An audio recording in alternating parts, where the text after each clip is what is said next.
Des vidéos ou photos truquées montrant une femme politique dans des situations inventées pour la discréditer avant même qu'elle ait pu se défendre.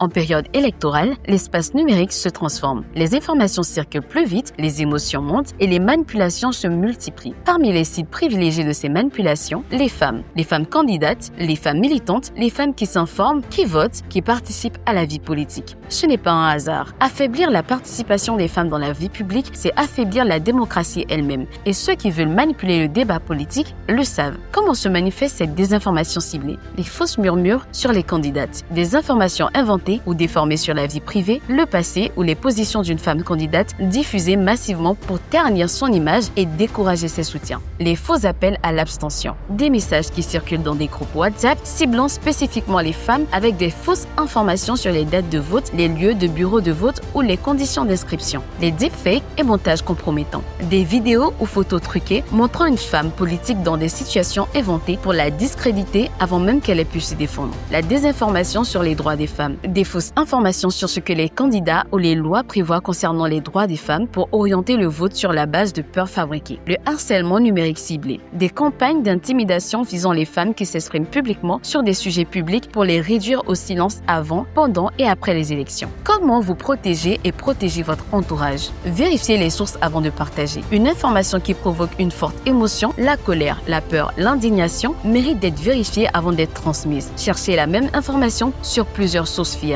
Méfiez-vous des messages qui circulent dans les groupes WhatsApp sans source identifiable. Ces canaux sont particulièrement utilisés pour diffuser de la désinformation ciblée. Apprenez à reconnaître un deepfake. Des mouvements des lèvres désynchronisés, des expressions faciales, des bords flous autour du visage, ce sont des signaux d'alerte visuelle. Ne partagez pas un contenu que vous n'avez pas vérifié, même s'il correspond à ce que vous pensez déjà, parce qu'elle confirme des croyances existantes.